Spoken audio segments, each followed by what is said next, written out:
We will update you on the COVID situation in the WHO European region. So,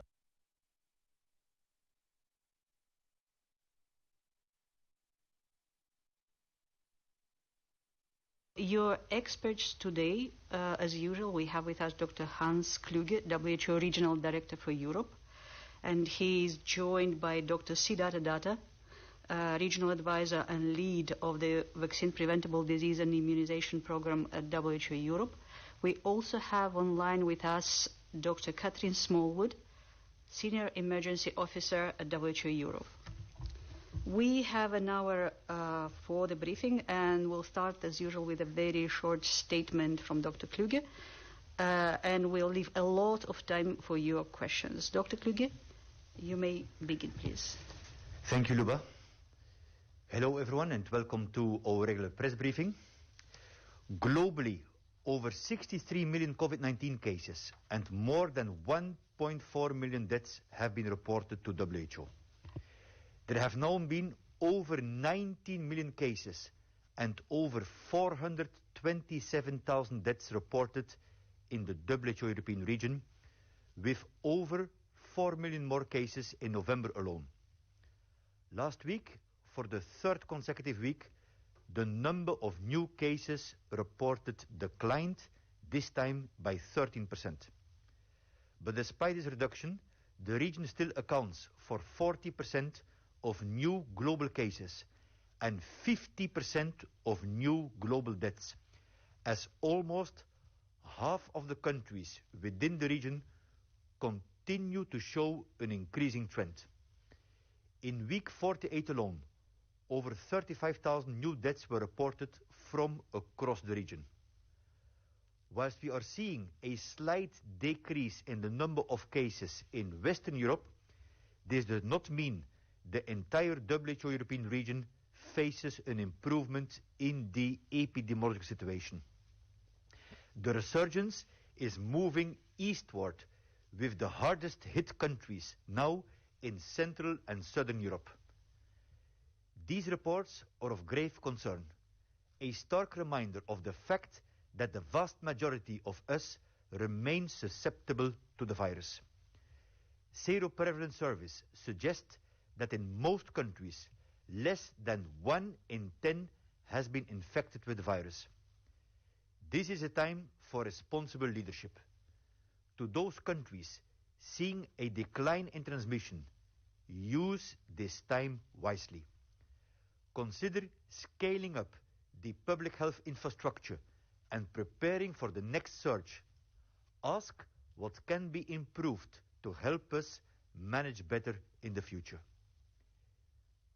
The virus still has the potential to do enormous damage unless we do everything in our power to stop its spread. And part of the solution will be vaccination. Today I would like to share 3 messages on the forthcoming vaccines.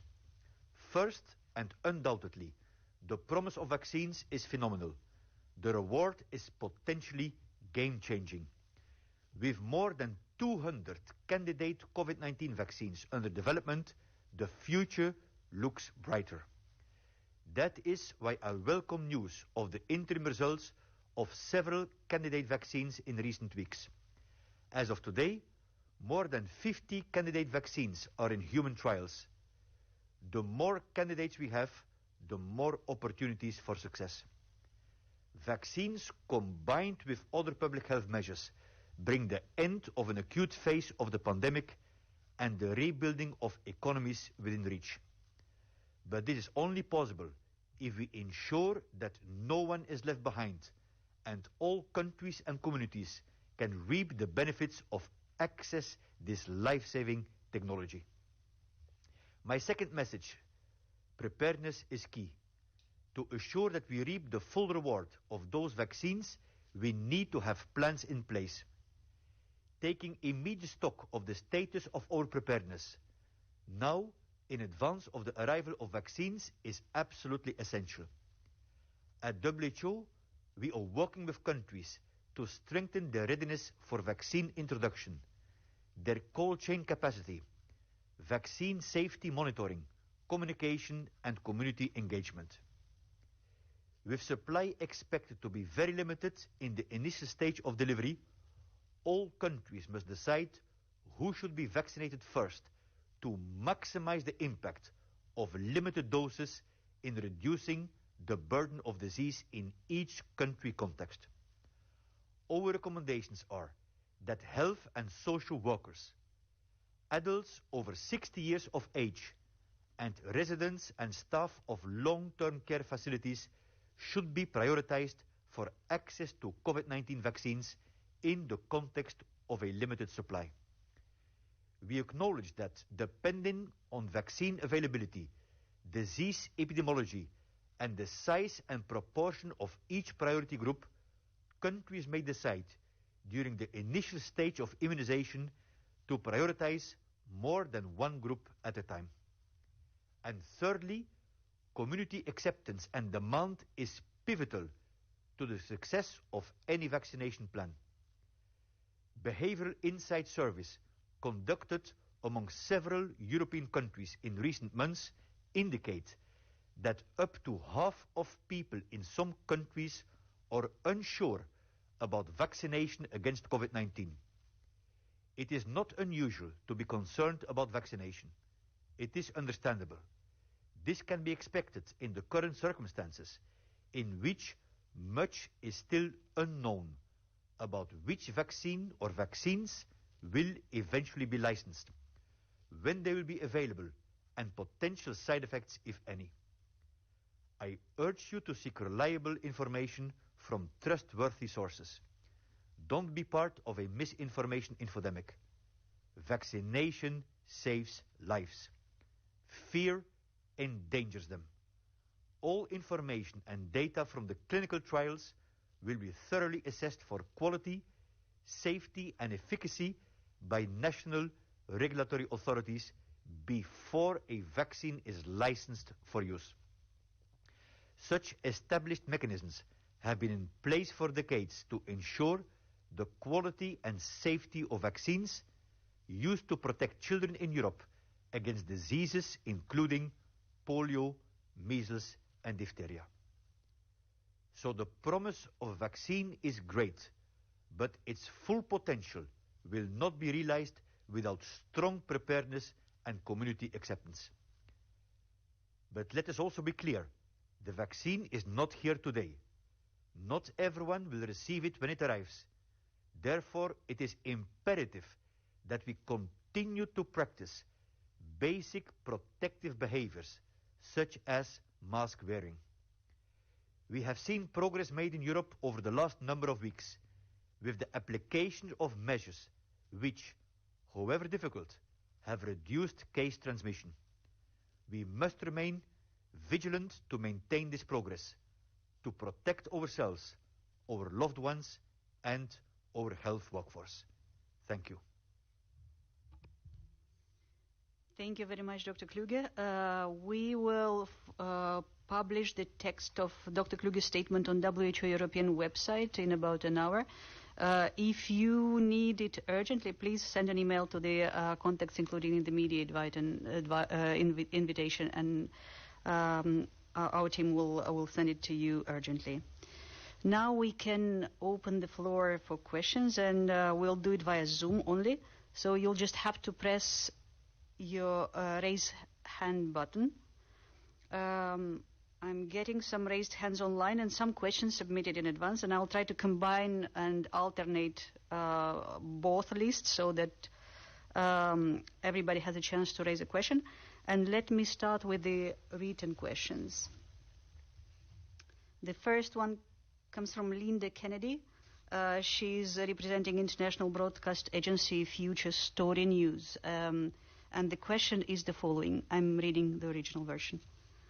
What is your reaction to the United Kingdom approving through its own regulatory MHRA rather than the European Medicines Agency, the Pfizer BioNTech vaccine, and what would you say to people who are nervous about the speed of the approval?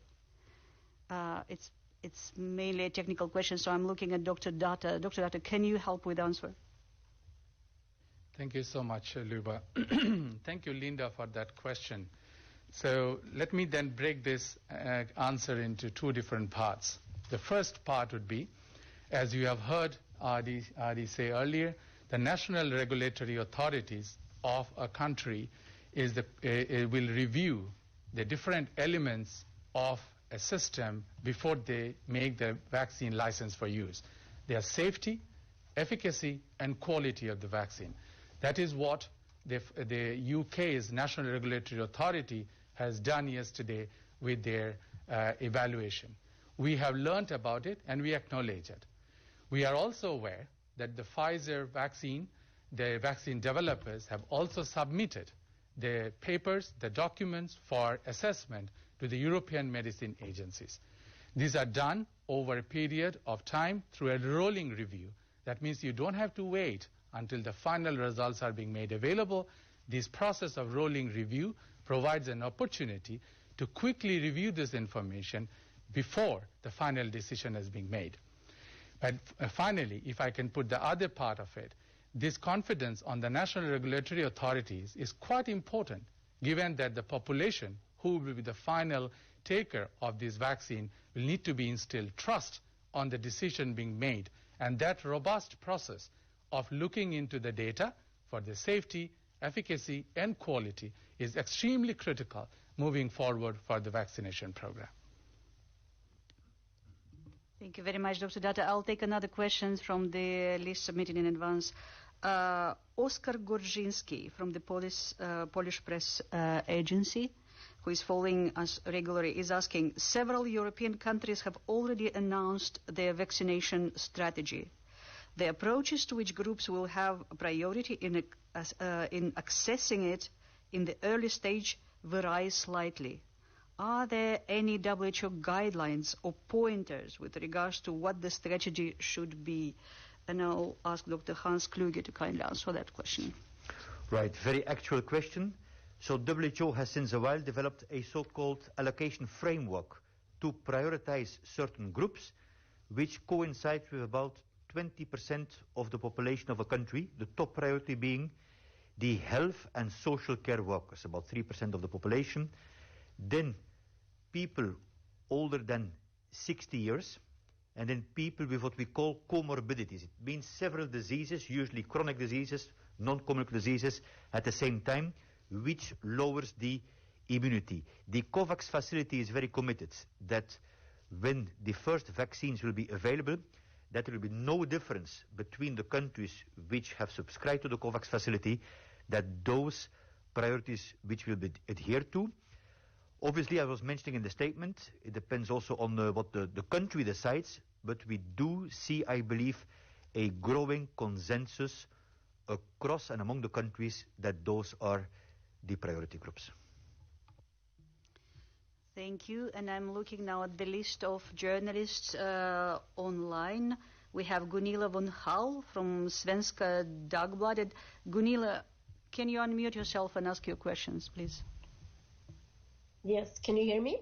Very well, go ahead. Thanks for taking my question. My question is, how efficient do you think the vaccination against the COVID-19 can actually be when there seems to be large parts of many populations that will not actually vaccinate themselves? They want to wait half a year or a year. And a question linked to that is, how worried are you that people, once there is a vaccine on the market, that they will be less careful in keeping distance and washing their hands and having the hygiene, which could also be a risk for the virus to spread? Thanks. Thank you very much, Gunilla. I'm looking at Dr. Datta, and he's ready to take your question. Dr. Datta, please. Yeah, thank you so much, Gunilla, for that question. You have touched two different aspects, and let me also break it down into two different parts. The first question, you said population is willing to wait for the vaccine to come through. As you heard Adi speak, the demand for vaccine is not commensurate to the vaccine volumes that are available at this point of time. That brings back to the question of prioritizing population groups so that they can receive the vaccine when the vaccine become available. The last, the answer which RD has mentioned, countries have been given guidance from WHO to prioritize the population groups within the overall population. But however, the apprehension or the perceptions of the population towards this new vaccine is fairly understandable. The behavioral insight studies done by WHO Europe is also showing the people's perception or concern about this new vaccine. They would wish to wait for the new vaccine. This brings back to the question of what the national authorities in a country, the ministries of health, and other agencies should be doing. That is transparency in sharing the communications to the people who should be the ultimately utilizers of this vaccine. They would become less careful, as you say. But I think the point which Adi mentioned is very critical. Vaccine alone in itself, at least in the short term, will not bring an end to this epidemic. What will bring an end to this epidemic would be vaccine, along with other proven public health measures which WHO has already outlined and countries have shown it makes value. Thank you. Thank you, Dr. Datta. Now I'm going to the next questions that were submitted in advance. It's from Camille Bar-Wallert. Camille, I can from the Agence France-Presse. Camille, I cannot see you online, but I hope you'll have the possibility to listen to the answer later in the recording. So Camille was asking, now that vaccines are in sight and vaccination plans rolling out, I'm wondering how WHO Europe is going to follow the number of vaccinations in the region. Maybe a dashboard like the one on the COVID-19 situation would be good.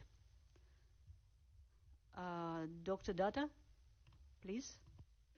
Thank you so much, Kemi, for that question. I really appreciate that insight when you talked about measuring. And I think WHO, as an evidence-based organization, always had been telling we need to measure and to know what activities are being done in a country. That brings back to the question that applies for not only when the vaccine is available, just before that. You heard Adi say earlier, preparedness is key, and WHO is working with the different member states to understand their preparedness level. We have developed a regional monitoring mechanism where countries are submitting their preparedness status. It's good to really see that happening and member states valuing this reporting and monitoring mechanism. Within the wider monitoring and evaluation framework of the COVID-19 vaccine deployment and vaccination, measuring the uptake of vaccine will be extremely important and critical, both for planning purposes in the country and doing some mid-term or mid-campaign changes as the program would need to be doing during this period of time. WHO has already made plans to develop a dashboard for everybody, the member state themselves, to see where they are and compare and then make changes, but also for the public to see the changes being made, as you have highlighted for the COVID-19 response that WHO has got. We'll keep you posted on this as we move forward. Thank you. Thank you, Dr. Datta. We have Euronews, Lauren Chadwick online. Lauren, can you hear us? Yes, I can. Okay. Thank you so much for taking my question.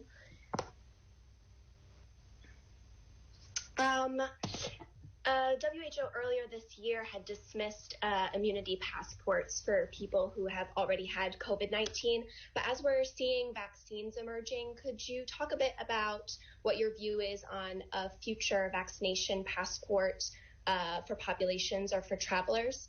And then my second question, if I may, the ECDC noted in a report yesterday that the prevalence of SARS-CoV-2 in travelers is estimated to be lower than in the general population.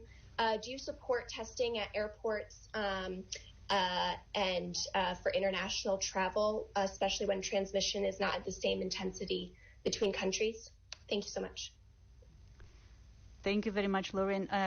Dr. Smallwood, have you heard the question well? Because I would like to pass it on to you. Do you want to repeat? Is it okay? Yes, I heard the question. Thank you, Luba. And I would also invite my colleague Siddhartha to say something about vaccines. At the moment, WHO's recommendation has not changed. We do not recommend immunity passports, nor do we recommend testing as a means to prevent transmission across borders. What we do recommend is that countries look at the data on transmission, both within their countries and beyond their borders, and adjust their travel guidance to people accordingly. The other key component is, of course, to prevent people who are isolated because they are COVID patients, or to prevent people who are in quarantine because they've been exposed to a case from traveling at all. And that is the crucial importance here. Indeed, when it comes to the prevalence among international travelers, those tend to be lower than the prevalence in some countries, depending obviously on the country itself. So this is really important to take into account when defining testing within populations in general. And that's why certain tests are less appropriate for international travel, such as rapid diagnostic tests that detect antigens. Thank you very much, Dr. Smallwood. Dr. Datta, any additional information? Yeah, thank you so much. And building upon what Katie mentioned, for the vaccination passport for the travelers, just to let Lauren know that we are looking very closely into the use of technology in this COVID-19 response. And one of them is how can we work with member states towards something called e-vaccination certificate, an electronic vaccination certificate. But before we jump into that, I think it will be extremely critical that we keep few things on our mind. One, use of technology vis-a-vis the different legislative framework that exists in a country. The second one is the programmatic feasibility of implementing it across the globe or even across the WHO European region. These things are also to be coupled while planning for it, the capacity of the health system at this point of time to respond to any new innovations while they are already engaged in COVID-19 response. We are working very closely with the European Commission and the European CDC to understand and learn about some new technologies and innovations being already done in several countries of the European region. As you would know, WHO has signed a contract or a memorandum of understanding with Estonia to look through these digital innovations in COVID-19 response. One of them is this entire vaccination certificate. As we work together to the member states on this, we'll be very happy to keep you posted on thereafter. Luba, over to you. Thank you very much, both of you. Dr. Kluge, I have a question for you from Ioannis Gorantis from Inside Story in Greece. And Ioannis is asking the following. Dear Dr. Kluge, thank you for taking my question. Yesterday, you sent a message to the Greek people asking them to do everything in their power to stop the spread. Ioannis is talking about a press statement Dr. Kluge distributed yesterday to the Greek media. But the vast majority of Greek population, as most of the people all over Europe, are doing their best by abiding to strict rules for months. What about the governments? Do you believe that they are doing their part, especially in terms of mass testing, adequate contact tracing, and isolation? And finally, do you agree that by constantly blaming the public, we may have the opposite results? Evcharisto Poli. So, number of points here. We all have to do our share. As I was mentioning, with the arrival of the vaccine, this is not the end of the pandemic. So everyone in the population, please to adhere to the public health and social measures, the basics. The hand washing, the cough hygiene, the physical distancing, stay home if sick policy, and the generalized mask wearings and avoiding large social gatherings. We do not blame the people, even the people that or upon occasionally not following, or let's say fatigue, they're tired, because we see this in many European countries, the pandemic fatigue. We have to understand which part of the population in particularly has problems to adhere to the measures and also is unsure about the COVID-19 vaccine, and to engage them. And we do have quite some experience from similar situations, for example, the last years with measles, particularly in the European Union. So we need everyone on board, just like we need, I was mentioning, responsible leadership by the government. Now I see that the governments in Europe are really mobilizing their technical, operational, political instruments to do whatever they can.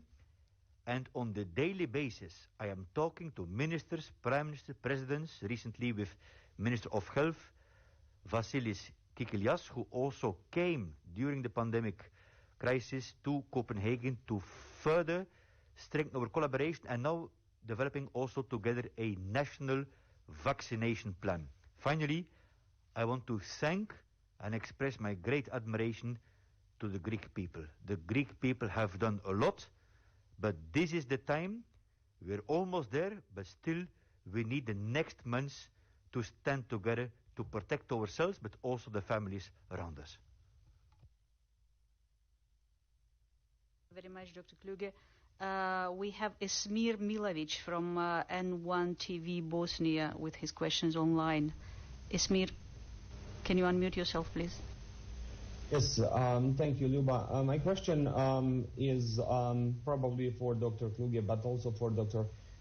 Data. The one is, do we know when the regulators in Europe will give a green light for vaccines here in the continent, depending on their regulatory bodies and everything else? And the second question, Dr. Kluge, can you go a bit further on your comment regarding Southern Europe? Because just we learned that Croatia has 4,500 new cases today. Bosnia has 1,100 cases. So how do you see the situation in Southern Europe? Thanks. Thank you very much, Esmir. Because we have both technical and general parts of the question, so I'll basically ask everybody to contribute. Who wants to start? Right. I will start, Esmir. Indeed, yes, am I concerned? I'm definitely concerned, but not only about Southern Europe, but also across the region. Why? Because the virus has not gone away. So that's why one of the points, when first of all countries need gradually to implement restrictive measures. We are not advocating for a lockdown, which is a shutdown, but gradually, depending on the severity of transmission in the community, to be stricter.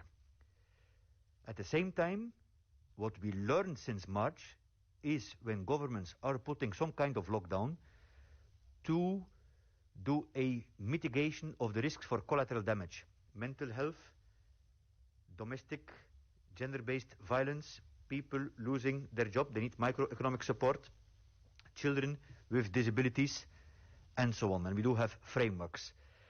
But in a nutshell, Izmir, we know what works. We know what needs to be done. In countries where the governments were decisive and promptly implementing measures, the transmission has been pushed back. But where governments were in, let's say, hesitating, or there was partisanship, it has not worked. And one of the key issues we know, which is low technology and which is cheap, is a generalized mask wearing and a strict control on social gatherings, including on religious gatherings like mass funerals. Thank you. Dr. Smallwood, can you also add something on the numbers that Esmir was interested in Croatia?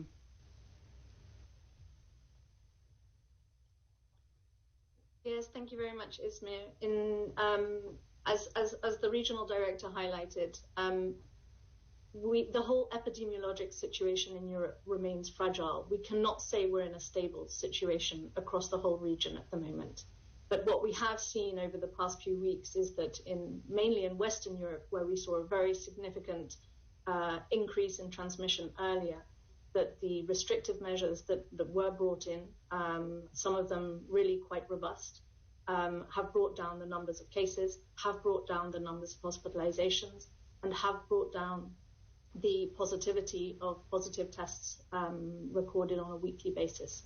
Those numbers still seem to be very high in other parts of the region, and as you rightly state, the 14-day increase in cumulative incidence, so that's the difference between the last 2 weeks and the 2 weeks prior to that, has increased very significantly in countries like Serbia, in countries like Croatia, but also is increasing in other countries around the Balkans, around Central Europe, and also in the South Caucasus.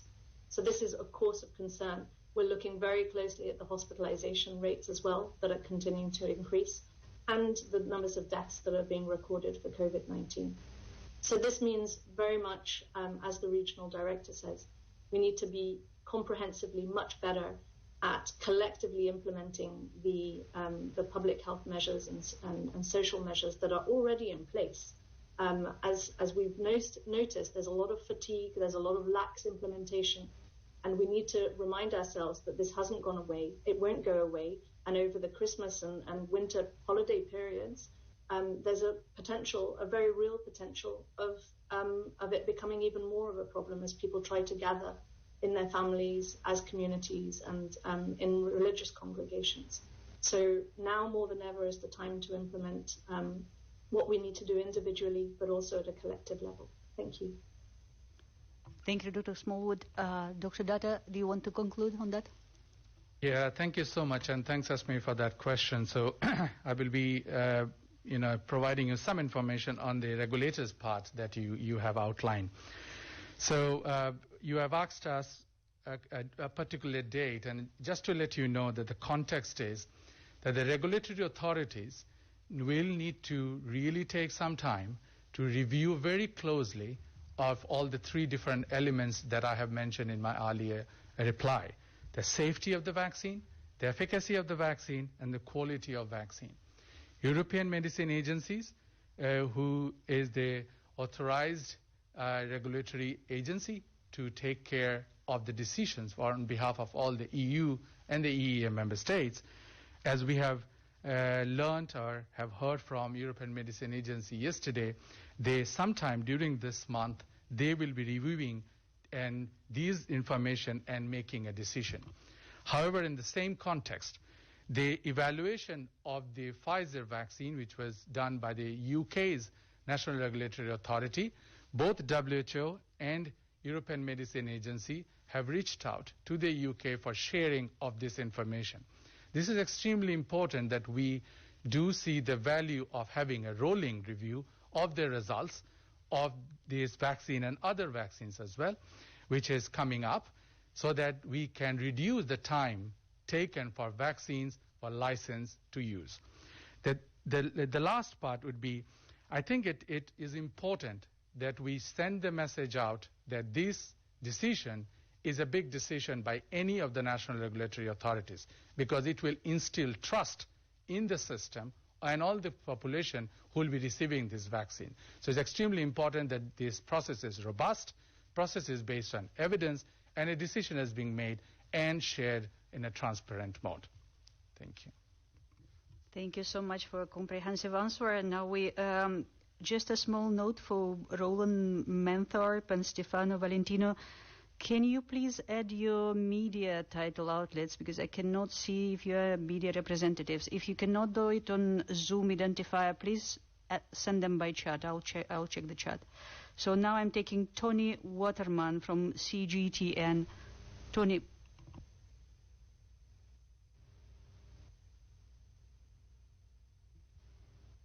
Tony, can you hear us?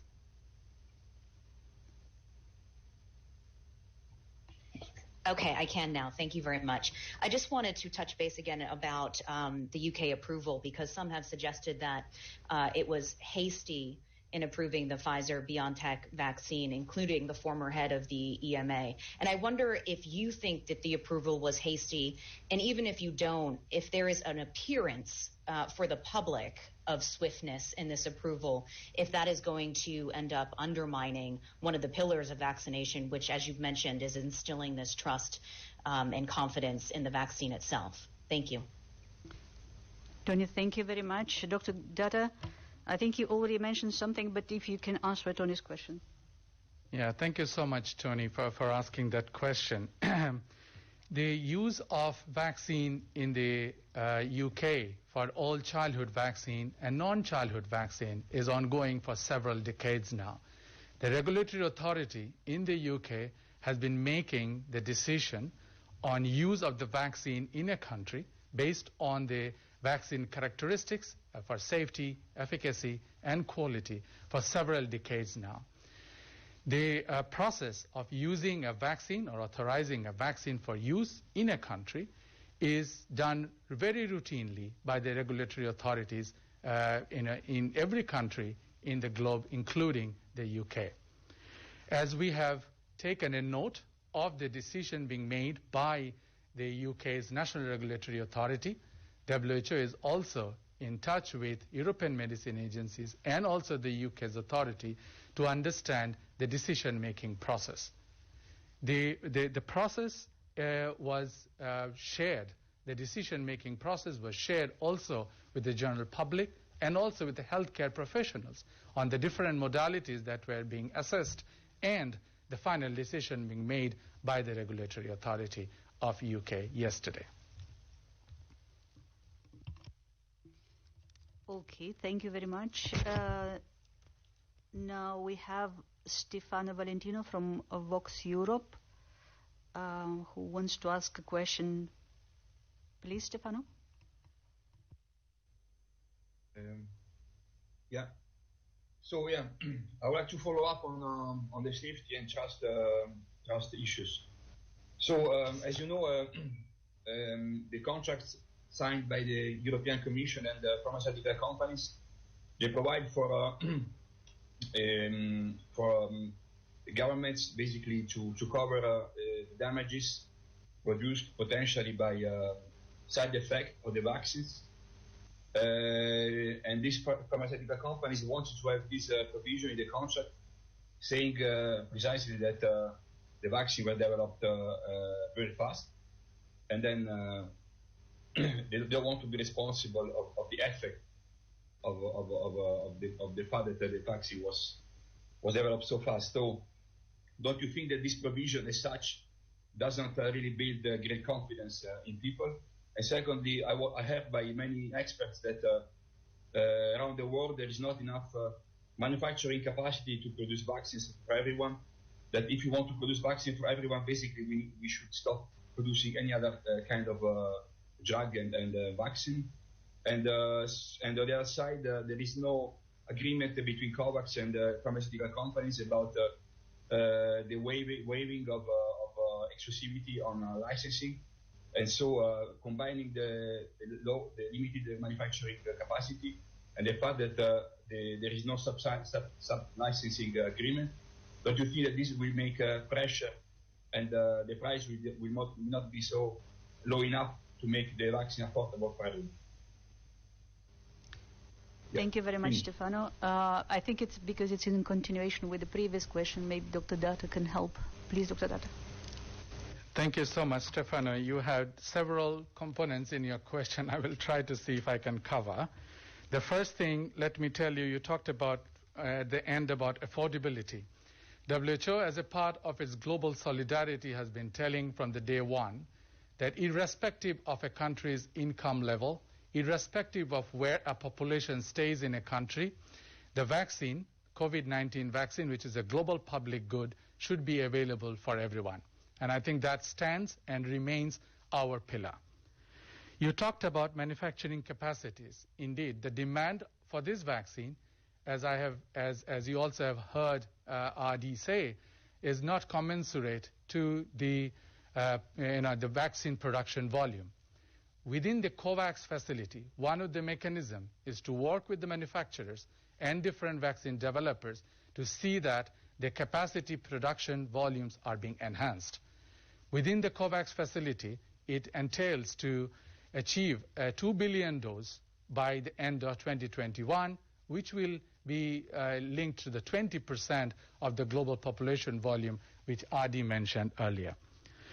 You talked about development being faster.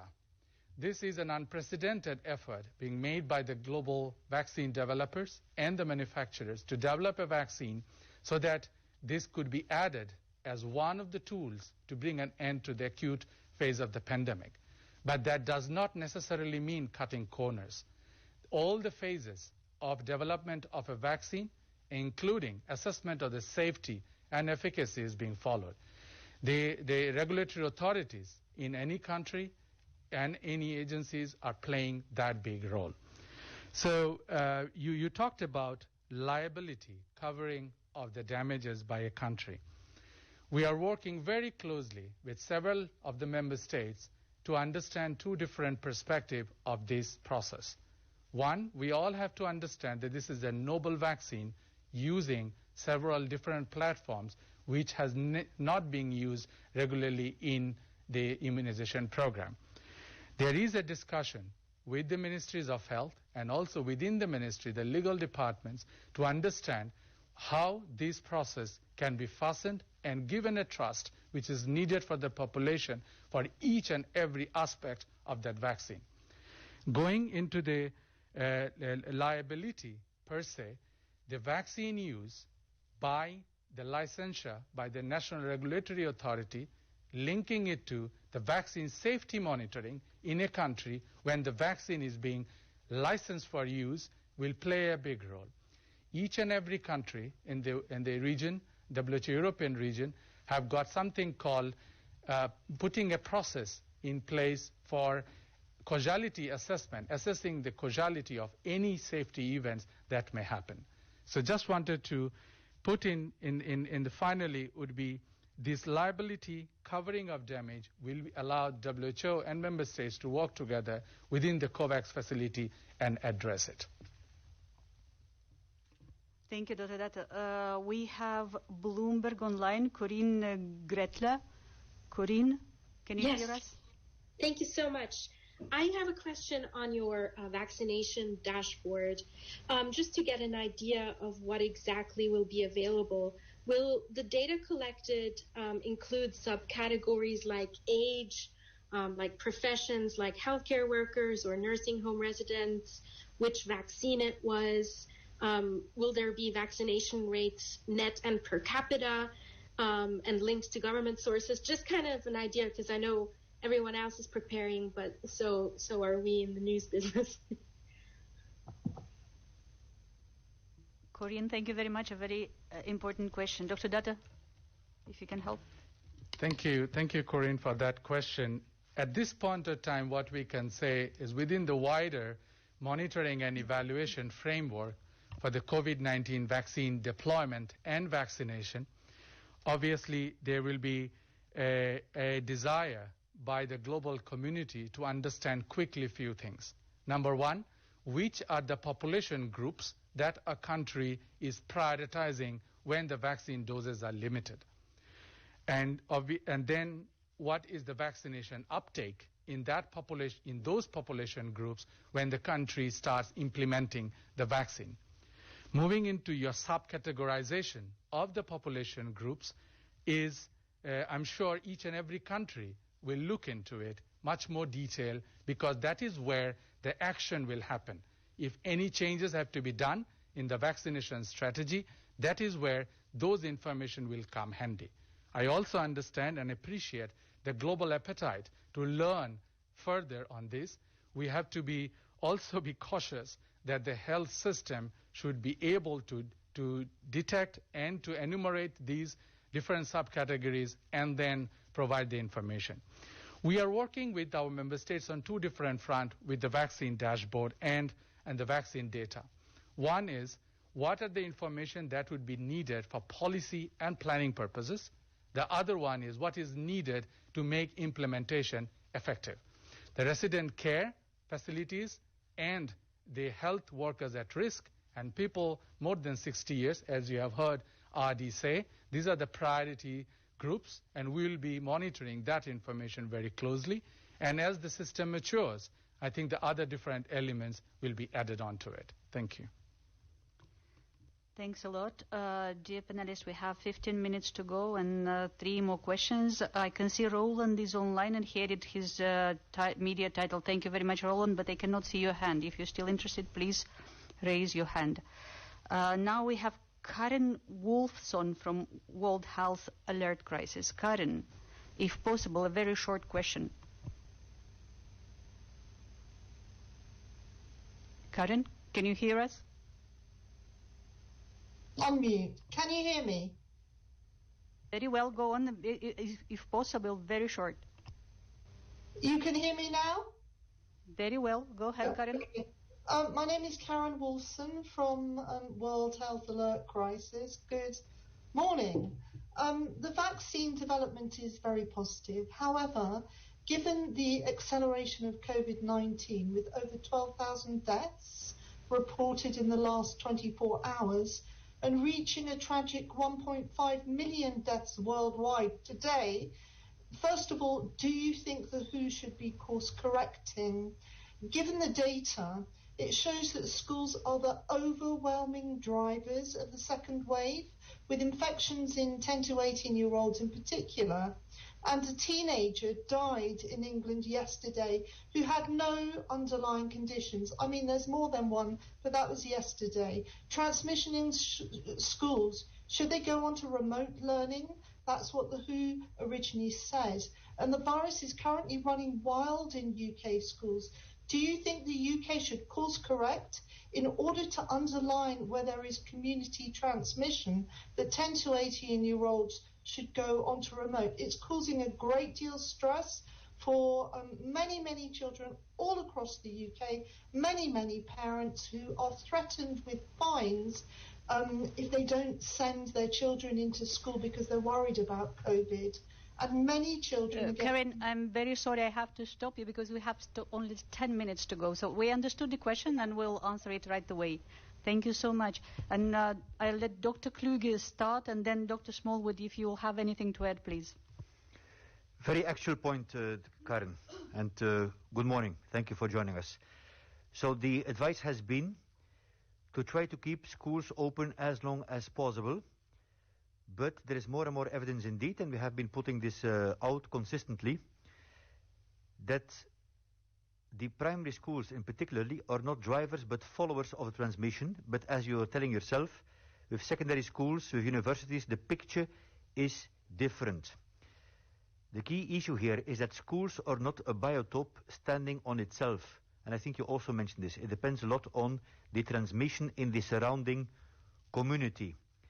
And then in a number of outbreaks, what was documented is that the transmission of the virus is ongoing when the children are leaving the school gates, that it's linked with socializing once the kids get out of the school, also the transport issues, but there is still a lot of research ongoing. So we're playing this very shortly on the ball with the new evidence, and in fact, next week there will be the second region-wide high-level meeting which I will co-chair with the Minister of Health of Italy, Roberto Speranza, with the 53 Ministers of Health and also Education to look into this matter, and particularly then with which measures to be put in place, going from alternating smaller groups, the basic public health measures of physical distancing. But what we say that if schools are to be closed, that the big lesson learned this time is to pay special attention to the children with disabilities, with special needs, which were left alone in the first wave. Thank you, Dr. Kluge. I'm looking at this screen. Dr. Smallwood, if you have anything to add, if not, we move on. You do. Go ahead. Yes, I just want to underline something that the regional director alluded to, but is key here. To bring transmission down in schools, we need to bring transmission down in communities. And this needs to be the main emphasis of our efforts. Keeping the schools open is possible if we bring transmission levels down to appropriate levels. And this needs to continue. There's been positive signs in the UK. We must recognise that. There's been positive signs in other countries. This needs to be sustained. Governments need to take very clear, responsible decisions, including over the holiday periods that are coming up, to not waste that effort. Thank you. Thank you very much. And we now can go for a second round of questions, and I'm very glad to do so because actually I just got an email from Camille from Agence France Presse with a quite recurrent question. I'll read it. This is a time for, Dr. Kluge, you said that this is a time for responsible leadership. To those countries seeing a decline in transmission, use this time wisely, you said. Consider scaling up the public health infrastructure and preparing for the next surge. Ask what can be improved to help us manage better in the future. Now, Camille's question. Does it mean countries need to prepare for a third wave? And she also has a next one about the vaccination. How many people could be vaccinated in Europe around the first quarter and the whole of 21? So the first question, I guess, is for Dr. Kluge, and the second, Dr. Data, if you could help and advise. Thank you. Thank you, Camille. Frankly speaking, whether it is a first wave, a second wave, or a third wave is a little bit less relevant. We see this as one pandemic, one big swell. But the question itself is very relevant because we're looking, many of us, towards the holiday season, towards Christmas, whether it's call it a third wave or a Christmas wave. So the question we have to ask ourselves is, if we're going to come together, or we're thinking about an activity during which transmission can happen, we have to ask the question, is it really necessary, for example, to go skiing, number one? Number two, can it be postponed? And number three, can it be done differently? Because if the restrictive measures are being eased and the basic public health measures are not adhered to, whatever the country in the region or globally, absolutely there will be again an increase because the vaccine will come too late for this winter. Thank you so much, Camille, for that question about asking what proportion of the population in the European Union or European region would be covered. So just to highlight, the decision lies with our member states to prioritize the population groups, which will indicate what proportion of the total population will be covered in a country with the available vaccine. That decision is extremely critical. Any decision made in a country on the proportion of population or a population group is dependent on the vaccine availability.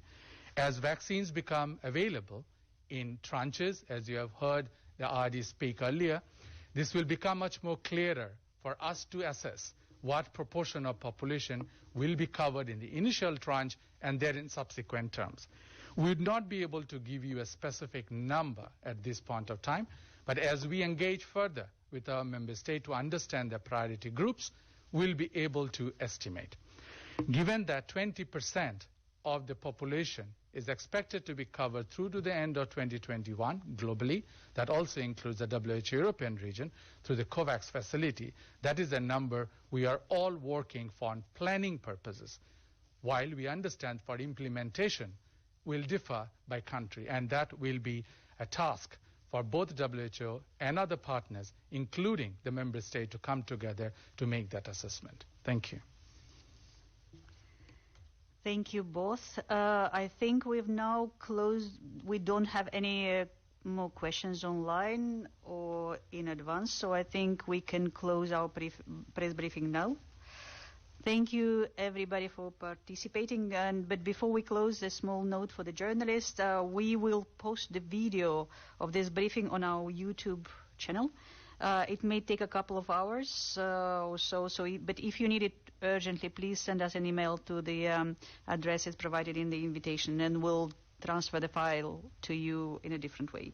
So have a good day and stay healthy. Bye-bye.